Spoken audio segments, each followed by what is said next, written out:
कहते हैं जब सृष्टि का संतुलन बिगड़ता है तो सबसे पहले मौन होता है जल, क्योंकि जल ही एक ऐसा तत्व है जो सब कुछ सुनता है, सब कुछ सहता है, पर बोलता नहीं।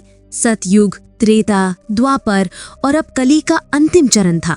धरती पर मनुष्य ने हर तत्व को जीत लिया था। आग को अपने औजार बना लिया, हवा को बांध लिया और जल को बांट दिया। नदियां प्रवाहित नहीं थीं, वो सीमाओं में बंध चुकी थीं। समुद्र अब भी विशाल था, पर भीतर से मौन। लहरें उठती तो टूट जाती, मानो उनके भीतर की आत्मा थक चुकी हो। वहीं देवलोक में इंद्र की सभा में वायु, वरुण, अग्नि और पृथ्वी देवी एकत्र थे। वरुण देव, जो सागर के अधिपति थे, मौन बैठे थे। उनके नेत्र लाल थे, जैसे जल नहीं अग्नि भरी हो। इंद्र बोले, वरुण, तुम्हारा ये मौन असामान्य है। क्या समुद्र अब भी क्रोधित है? वरुण ने धीरे से कहा, क्रोध नहीं, पीड़ा है। सागर अब देव नहीं रहा, वो शाप बन गया है। सभा में सन्नाटा छा गया। अग्निदेव बोले, शाप? किसका? वरुण ने आंखें बंद की। स्वयं सागर का। उसने कहा है, जब तक मनुष्य जल को समझे बिना उसे उपयोग करेगा, मैं देवताओं की आज्ञा नहीं मानूंगा। इंद्र चौंके, क्या समुद्र देवताओं के विरुद्ध हो गया है? वरुण बोले, नहीं इंद्र, वो किसी के विरुद्ध नहीं है, वो अब किसी के पक्ष में भी नहीं है। सभा में गूंज उठी मंद ध्वनि, शंखनाद नहीं बल्कि समुद्र की पुकार। वो ध्वनि इतनी गहरी थी कि अमरावती के नीले आकाश तक कांप उठे। लक्ष्मी देवी, जो स्वयं क्षीर सागर से उत्पन्न थी, वो भी अस्थिर हो उठी। वो विष्णु के समीप पहुंची और बोली, प्रभु, मेरा सागर रो रहा है। उसकी लहरों में अब आशीर्वाद नहीं, आक्रोश है। विष्णु ने शांति से नेत्र खोले। उनकी दृष्टि सागर की ओर गई। उन्होंने कहा, जब सागर मौन हो जाए तो समझो सृष्टि बोलना भूल गई है। अब समय है उसे याद दिलाने का। उन्होंने नारद को बुलाया। जाओ नारद, सागर तक पहुंचो, देखो उसका मौन किसने तोड़ा है। नारद मुनि अपने वीणा के तारों को छेड़ते हुए तीनों लोकों से गुजरे। धरती पर उतरे तो देखा नदियां बंधी हैं, झीलें सूखी हैं और मनुष्य जल को बोतलों में बेच रहा है। वो दुखी हुए। सागर का शाप उचित है, क्योंकि मनुष्य ने अब जल को देव नहीं वस्तु बना दिया है। कई दिनों की यात्रा के बाद वो समुद्र के तट पर पहुंचे, पर ये वही समुद्र नहीं था जो पहले गरजता था। ये मौन था, इतना शांत कि डर लगे।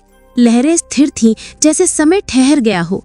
नारद ने वीणा उठाई और मधुर स्वर में गाया, हे सागर, तुम तो सृष्टि के प्राण हो, अब ये मौन क्यों? जल हल्का सा चमका। उसके भीतर से गंभीर स्वर उठा, क्योंकि अब मेरे पास उत्तर नहीं है।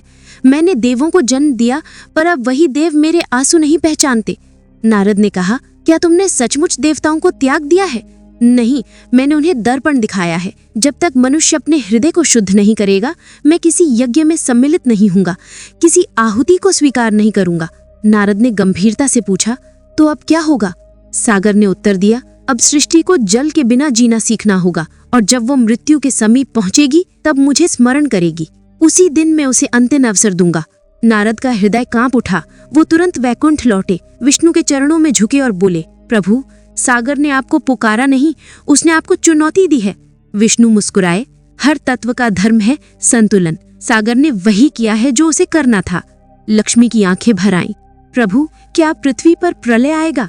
विष्णु बोले, नहीं लक्ष्मी, प्रलय नहीं, परीक्षा आएगी, और उस परीक्षा से एक नया अवतार जन्म लेगा जो सागर की पीड़ा सुनेगा। वो देव नहीं होगा, मनुष्य होगा, पर उसके भीतर जल की स्मृति होगी। लक्ष्मी ने पूछा, उसका नाम क्या होगा प्रभु? विष्णु ने कहा, उसका नाम होगा समर, क्योंकि वो संघर्ष से जन्म लेगा।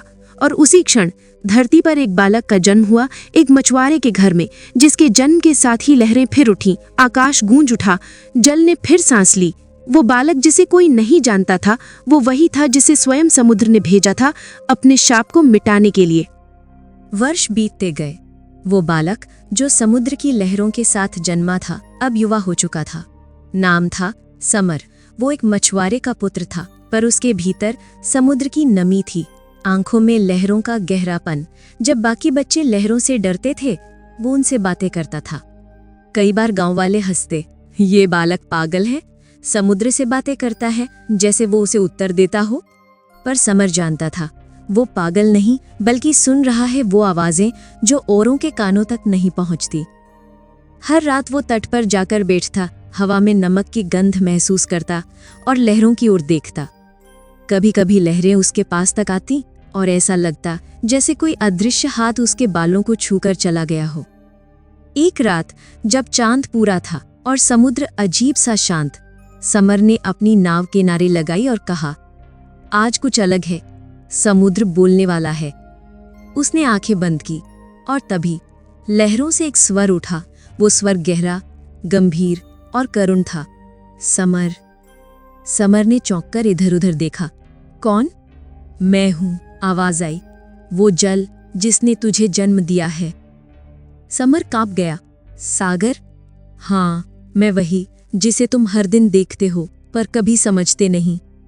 समर के होंठ कांपे। आप मेरे भीतर क्यों है? सागर ने कहा, क्योंकि अब समय आ गया है कि तू याद करे क्यों जन्मा है। मैं तो बस एक मछुआरा हूं, आप मुझसे क्या चाहते हैं? सागर की लहरें हल्की हल्की उठीं। मनुष्य ने मुझे बांट दिया।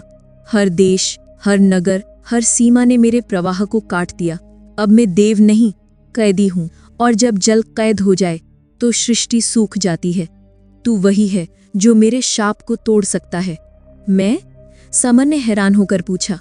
मैं तो एक देव नहीं हूं। तू मनुष्य है, यही तेरी शक्ति है। देव तो स्वर्ग से बोलते हैं, पर तू पृथ्वी की भाषा जानता है।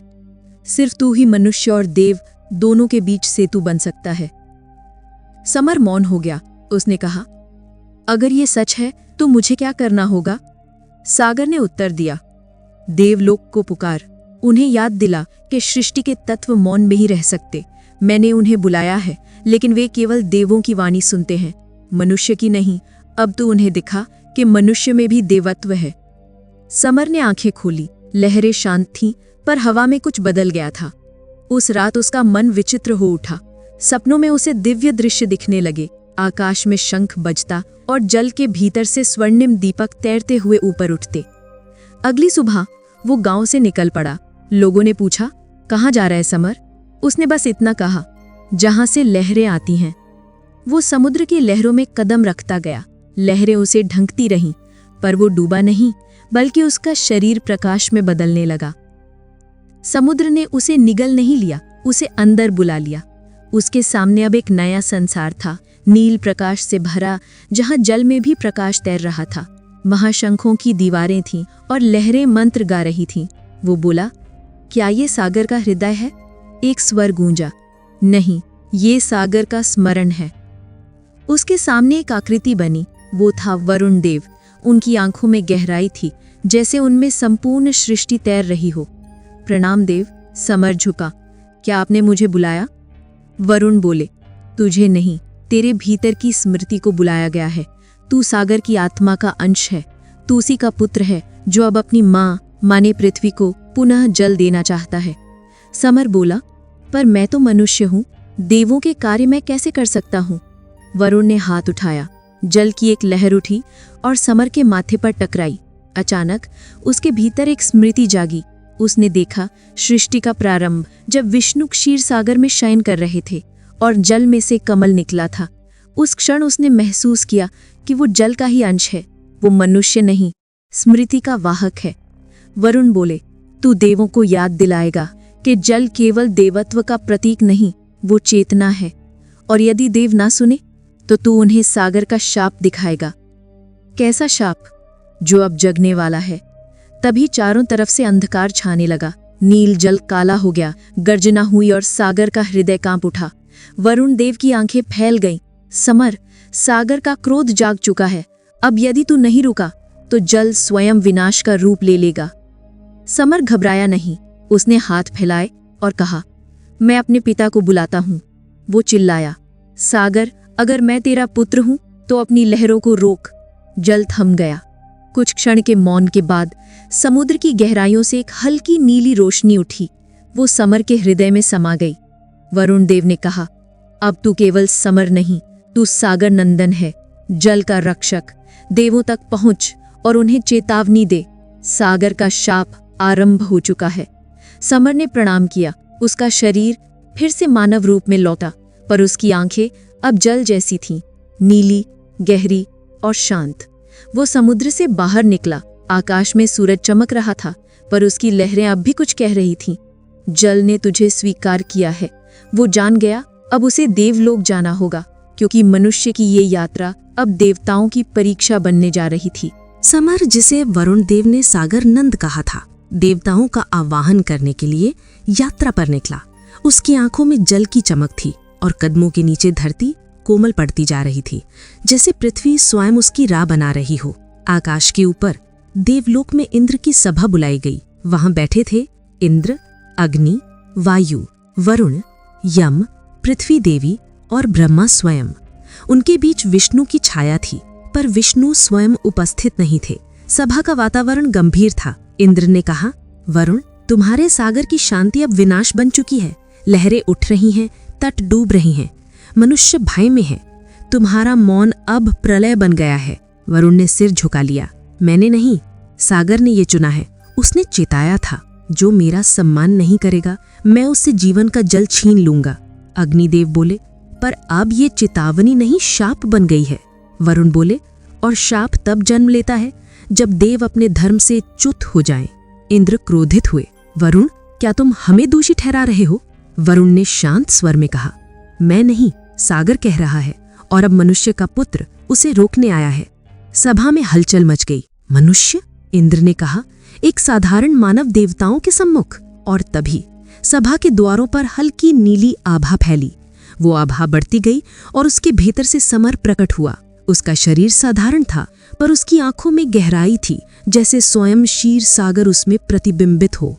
उसने दोनों हाथ जोड़कर प्रणाम किया। देवताओं को नमन। इंद्र ने कहा, तू कौन है जो स्वर्ग की सीमा पार कर यहाँ आया है? समर ने उत्तर दिया, मैं समर हूँ, जल का पुत्र, सागर की ओर से दूत बनकर आया हूँ। इंद्र का चेहरा कठोर हुआ। सागर का दूत, जिसने देवताओं का अपमान किया? समर बोला, सागर ने किसी का अपमान नहीं किया, उसने केवल सत्य कहा है। जल अब बंध चुका है, और जहां जल बांधा जाता है वहां जीवन बंद हो जाता है। अग्निदेव बोले, तो क्या सागर हम सबको दंड देगा? समर ने कहा, सागर किसी को दंड नहीं देता, वो केवल प्रतिबिंब दिखाता है। जो जैसा करेगा उसका जल वैसा ही लौटाएगा। वरुण उठे। समर सत्य बोल रहा है। मैंने अपने सागर को बहुत रोका, पर अब वो अपने धर्म से हट नहीं सकता। वो अब शुद्धि चाहता है, और शुद्धि हमेशा बलिदान से आती है। इंद्र ने पूछा, किसका बलिदान? तभी सभा के चारों ओर हलचल हुई।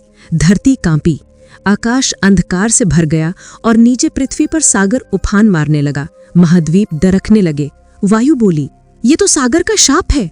समर ने अपनी आंखें बंद की। उसके भीतर से आवाज आई, समर, वो सागर की थी, तू जानता है क्या करना है? समर के नेत्रों से आंसू बह निकले। वो बोला, प्रभु, क्या यही मार्ग है? हाँ, सागर बोला, प्रलय को रोकने के लिए किसी को मेरा अंश बनना होगा। समर ने देवताओं की ओर देखा। मैं जल का पुत्र हूँ, अगर सागर को शांति चाहिए तो मैं उसका अंश लौटाता हूँ। वरुण बोले, समर, ये तेरे जीवन का अंत होगा। समर मुस्कुराया, जीवन का अंत नहीं, संतुलन की शुरुआत होगी। वो सभा के मध्य गया। उसके चारों ओर नीला प्रकाश फैल गया। उसने कहा, हे देवगण, सागर ने हमें जन्म दिया और हमने उसे बांट दिया। अब उसे मुक्त करने का समय है। वो जमीन पर बैठा, दोनों हथेलियां धरती पर रखीं और धीरे से कहा, हे जल, मुझे अपना बना ले। उसके शरीर से प्रकाश उठने लगा। उसकी त्वचा पर तरल रेखाएं उभर आईं, जैसे जल उसकी नसों में नृत्य कर रहा हो। वो धीरे धीरे नीली आभा में घिर गया। वरुण ने आंसू भरी आंखों से देखा, हे विष्णु, ये वही है जिसे आपने भेजा था। विष्णु का स्वर गूंजा, हाँ, यही एकादश तत्व है जो देव भी नहीं, मनुष्य भी नहीं, स्मृति है। समर की देह अब जल बन चुकी थी। उसने आकाश की ओर देखा। हे सागर, अब तेरा शाप समाप्त हो। अचानक पूरी पृथ्वी पर लहरें शांत हो गईं। जो नदियां सूख चुकी थीं, उनमें जल बह निकला। धरती की दरारें भर गईं। सागर की गहराई में प्रकाश फैला और लहरों के बीच से एक स्वर उठा, तू लौटा और मैं शुद्ध हुआ। देवताओं ने देखा कि समर का शरीर विलीन हो चुका था, पर उसके स्थान पर एक शंख रह गया था, नीले प्रकाश से चमकता हुआ। वरुण ने उसे उठाया और बोला, ये समर शंख कहलाएगा। जब भी सृष्टि जल को भूल जाएगी, ये शंख उसे स्मरण कराएगा। विष्णु बोले, अब से जल फिर देवता है, पर मनुष्य को उसकी पवित्रता समझनी होगी, क्योंकि जब जब मनुष्य सीमाएं बनाएगा, जल उसे मिटा देगा। सभा में मौन छा गया। देवगण झुक गए। वरुण के नेत्रों से एक आंसू गिरा, जो समुद्र में मिल गया। उस दिन सागर फिर से शांत हो गया। पर उसकी लहरों में आज भी वो करुण संगीत गूंजता है जो समर ने अपने जीवन से रचा था। और कहते हैं कि रात में समुद्र की लहरें जब अचानक शांत हो जाएं और हल्की नीली आभा उनमें दिखे तो समझ लेना सागर अपने पुत्र को याद कर रहा है।